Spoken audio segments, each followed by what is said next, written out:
des adeptes de la chaîne YouTube de Moto Magazine, vous connaissez probablement le GS Mètre, un indicateur qu'on avait inventé pour l'Alp Adventure Festival qui vise à caractériser le nombre d'accessoires montés sur les GS.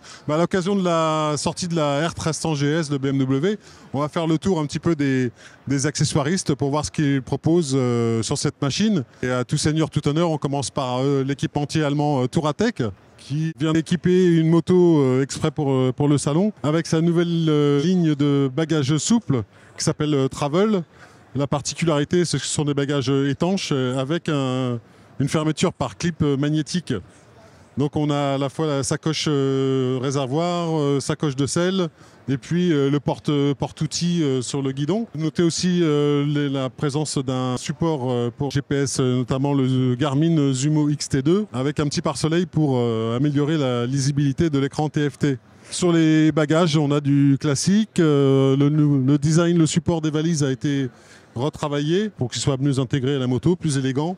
Et sur les valises, on est toujours sur les EGA 3e génération avec des systèmes d'ouverture et de verrouillage qui facilitent leur manipulation. Pour les plus anciens, vous vous rappelez sûrement des molettes qu'il fallait serrer de l'intérieur des valises. Maintenant, tout ça s'est abandonné pour des systèmes beaucoup plus simples. Touratech présente aussi les prochaines valises souples latérales pour aussi l'AGS, donc qui devrait sortir au début d'année 2024, qui ont une assez faible contenance, donc on peut facilement les emmener en ville. Et le nouveau Top Case Vario avec des petites sacoches que l'on peut fixer sur le dessus. Chez SW Motech, il faut faire un petit effort d'imagination parce qu'il aime bien une 1300 GS, mais n'est pas équipé avec les nouveaux produits qui sont sur cette silhouette. Commencer par les Dusk, qui sont la nouvelle génération de valises. Ça reprend un peu le principe des Terra qu'on avait vu chez Chad, à savoir des valises qui sont à la fois placées en latéral et qui peuvent servir de top case. La structure en ABS est travaillée, comme vous pouvez le voir, donc plutôt souple, avec un cadre en aluminium qui vient renforcer le tout, ce qui permet, en cas de chute, notamment en tout terrain,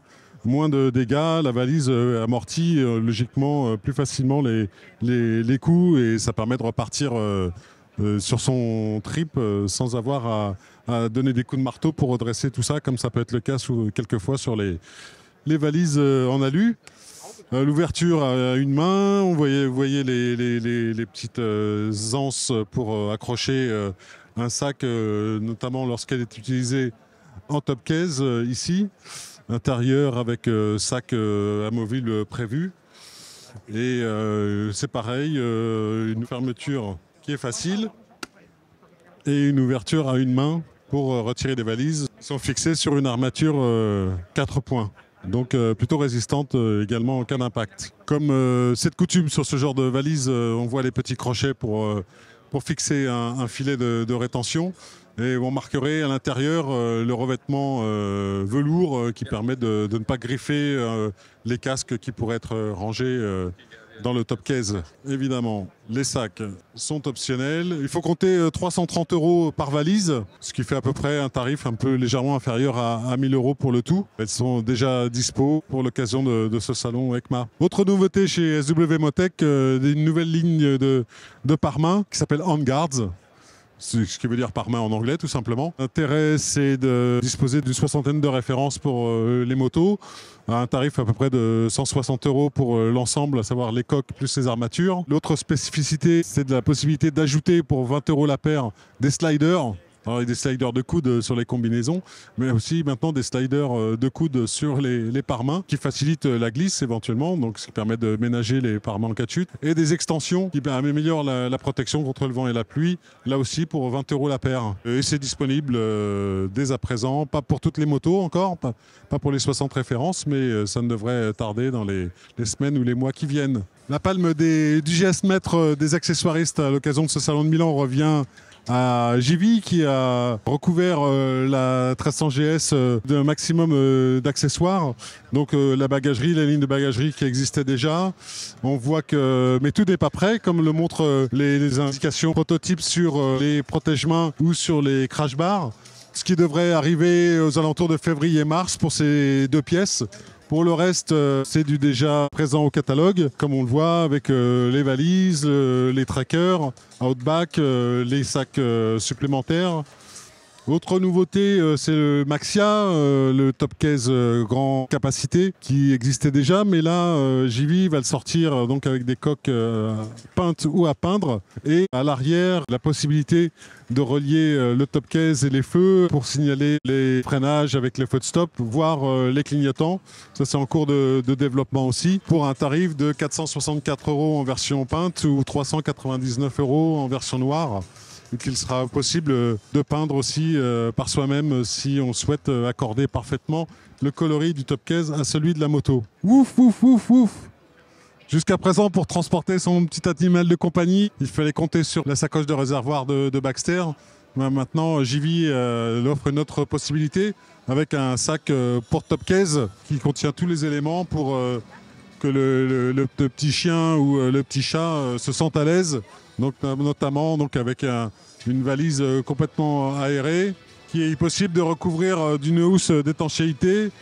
Le fond est prévu pour ne pas absorber d'éventuelles déjections canines et il y a évidemment plein de petites poches dans tous les sens pour aider à ranger des petits accessoires et puis ne me demandez pas quoi, j'y connais rien, des laisses peut-être. Et puis voilà, le petit chien qui est très content, wouf wouf, merci de me penser à moi, wouf wouf. Parmi les valises extensibles, on connaît les BMW Vario. Et Chad avait lancé en 2017 un top case, le 59X, qui justement était modulable. Et là, cette année, ils ont décliné ce principe, qu'on retrouve donc chez BMW aussi, sur des valises latérales, avec la série 38X, X comme Expandable. Expandable, ça veut dire qu'on peut, avec un simple jeu de manipulation, hop, je retire mon casque, je n'ai plus besoin de toute cette place, je lève ce levier, je bouge ces deux-ci et je peux moduler la capacité pour des trajets urbains par exemple. Hop, je referme et voilà, la capacité est passée de 29 à 38 litres. Ce qui permet d'adapter les valises en fonction des circonstances. Le tarif, 550 € dans la version carbone avec les filets et les barillets évidemment parce qu'une seule clé suffit pour ouvrir le tout. Et la disponibilité, c'est plutôt au printemps, février, mars. Dernier accessoiriste spécialisé dans l'équipement de la 1300 GS, Wunderlich, dernier équipementier de notre petite tournée ECMA 2023, avec une large palette d'accessoires, à tel point qu'ils ont placé deux 1300 GS sur leur stand pour montrer que, par exemple, la bulle, la protection du nouveau phare et d'autres équipements comme les crash bars diffèrent selon le look qu'on veut donner à sa moto ou la protection. Par exemple, les crash bars ici sont fixés sur 4 points. Ici, ce sont sur 3 points. Ici, vous avez une protection en plexiglas. Ici, une protection avec une grille. Tout cela a été développé pour la 1300 GS. On peut voir aussi également que les valises maintenant sont totalement cubiques alors qu'auparavant, elles étaient creusées pour laisser de la place à l'échappement. Beaucoup donc de nouvelles pièces qui seront plutôt disponibles au début de l'année, janvier, voire février. Par contre, la bagagerie, elle, c'est du classique au catalogue de Wunderlich. Donc voilà, deux versions à peu près de la 1300 GS. On voit des petites valises comme ça pour ranger un peu de matériel, d'outillage, sac de sel, enfin il y a de quoi faire. Voilà, si vous avez décidé de passer à la 1300 GS, vous avez déjà un aperçu de la quantité d'accessoires et d'équipements qui sont disponibles pour cette moto et qui vous permettront peut-être de battre un record au GS Mètre, qui sait.